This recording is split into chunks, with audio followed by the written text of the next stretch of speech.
Hey gamers, Laura Keen here. I apologize, it has been more than a hot minute since I did a video. It was a zoo in 2023. I actually ended up hitting 5 conventions that year, and well, yeah, it was kind of crazy. New editions of games, and yeah, getting older and health issues and all that jazz. But anyway, I wanted to kind of introduce something that I stumbled across. I'll give you the whole details in here in a little bit, but it's called Everyday Heroes. Okay, for those of you who've been playing anywhere near as long as I have, you know that finding a good modern game has been really hard. You got James Bond, Top Secret. You've got Ninjas and Super Spies, but there's just old D20 Modern for the third edition. But there's just been kind of a real lack of real good ones. You know, no offense to anybody who plays any of those, but yeah, you'll know what I mean. There seems to be just a rough time coming up with them. So Everyday Heroes just came out. It's coming off of a Kickstarter, but I didn't get onto it at that point. I hopped onto it just a couple weeks ago myself. It is based on 5th edition of that other game. You know what I'm talking about. But it's different in a lot of ways on how they're doing things. So I want to kind of give you a heads up on it. It's some of its pros and cons. Not that I found any of the cons actually yet, but I'll give you kind of my rough impressions of it. It is designed kind of to run any game from early 20th century, like if you want to play 1920s, you know, mafia era up to 21st century where we are now, you can do it. That's what it's geared for.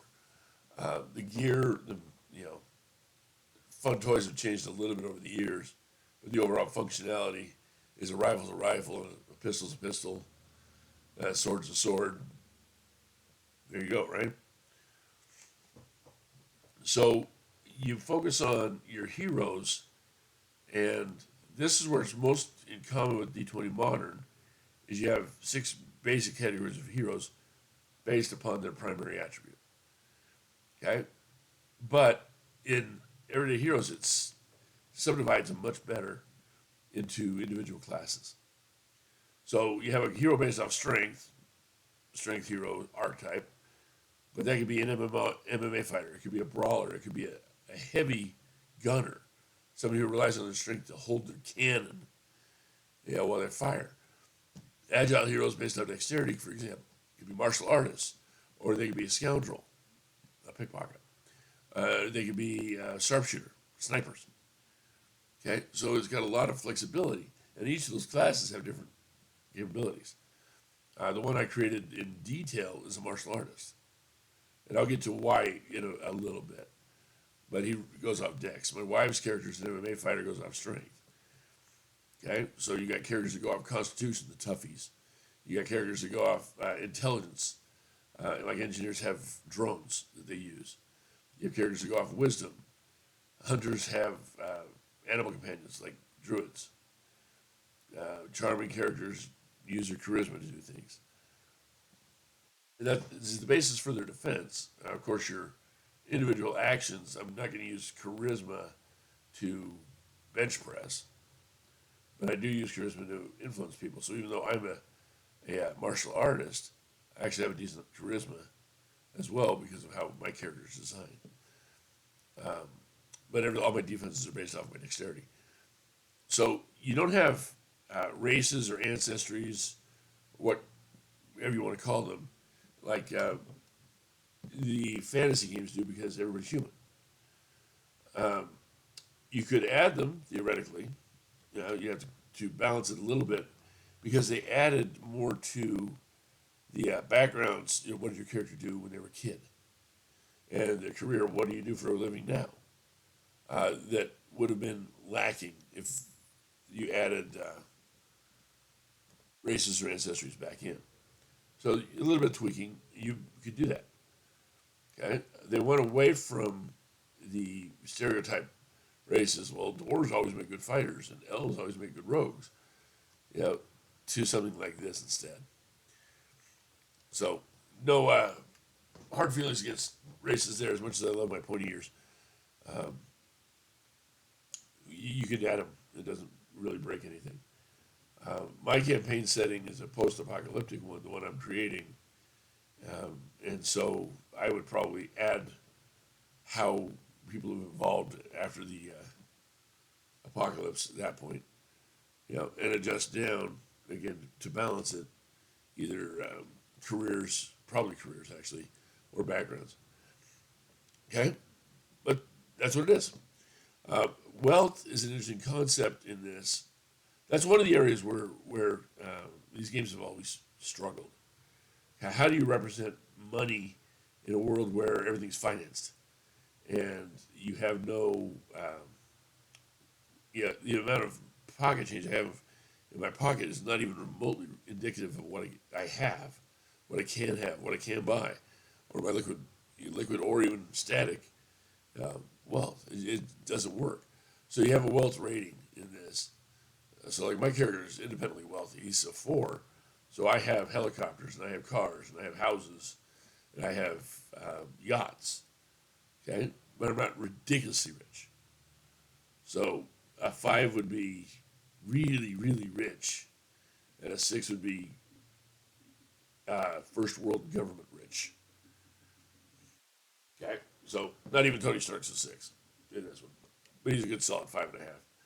Anyway, back to the real world. We'll get away from Marvel. Uh, the cinematic settings are other things that add to it. So they'll add more races, or not races, but more classes, or more backgrounds, or more careers to make them specific. So I just watched through their video, or their website has a scrolling ad about their cinematic uh, universes. Here's the quick list of them. You got the Crow, Escape from New York, Kong, Pacific Rim. So we got big monkeys and big robots. Actually, he's a gorilla. We all know that. Gorillas are not monkeys. They don't have tails. That's not the point. Um, Total Recall, Highlander. There can be only one. Rambo. There can be only one with a gun. Or Universal Soldier. Okay, those are the ones they have out now. Uh, but as I said, you kind of pick and choose what you want to work with, or you run your own campaign setting, like I'm writing. Uh, I don't know if I'm going to publish it or not yet. I haven't committed. Things like that. Now, one of the bigger things, if anybody's been watching my gaming history, they'll know that I've been involved in organized play for about 8 years now. Mostly Pathfinder and its cousin Starfinder. Okay, almost entirely Pathfinder and its cousin Starfinder. But this is where Everyday Heroes actually hit my radar. Okay, they wanted to push a really strong organized play campaign because they realized organized play is a good, um, honestly, it's a good marketing tool. Okay, because if people can take their character from their living room to playing online with their friends to going to the local gaming store to going to conventions like Gen Con and still play the same character because the rules allow that universalness, then is more likely to succeed at the cons or at the local gaming stores, in either case. Okay? Because let's face it, I can't hit as often as a 20-year-old can play anymore. I'm 50. I don't have time for that. I got to work. I got kids I got to check in on doing. My health isn't what it used to be. But I can take my character as often as I can and play him, or multiple characters. Okay, I only have one everyday hero character right now. I've got first edition Pathfinder. I've got 45. Second edition Pathfinder, I have like 30. And Starfinder actually I only have like 7 or 8. But you get the gist. Between those 3 systems, I've got over 100 characters. Okay, not quite, but I'm in my 90s. You get the idea, right? So they realized with Everyday Heroes that that's an important aspect of it. So right off the bat, they wanted to push that, and actually they did. That's part of why I decided to make the video now, is because the organized play, which is called Ego, a little bit of evil genius organized. Uh, so a little bit of play on words. We love it here. Is now available, and they're not pushing it. I'm going to link both Evil Genius Games there, which is the products, as well as the app, which signs up people for games. You know, the GMs post the games where they're at. It signs up people for it in the app, and then it apparently takes care of the reporting and all that jazz, as well as tracking characters. So I'll have to see how that pans out. But that takes a lot of the problems off of the GM's hands because it's a little less paperwork for the GM. So we'll see how that pans out. But I'll leave those links in there as well. But anyway, gamers, I just wanted to kind of give you a heads up on this. I'm going to run some more videos. My next one's going to be about character creation, a little more detail. It really doesn't take much. You kind of come up with your theme, and you go thunk, thunk, thunk, thunk, thunk, and put together pieces, and you're done. Seriously. So it's really easy to do. But that's my next video. I'll do that one later. You everybody else have a great week. Hopefully I'll get that video out next week. And enjoy, guys. And if you need me, you know how to get hold of me. Leave a message in my comments, or email me if you know me well. Either way, I'll respond to you. I will talk to you later, and may the force be with you, or the dice be with you, in this case. And have fun, no matter what you do.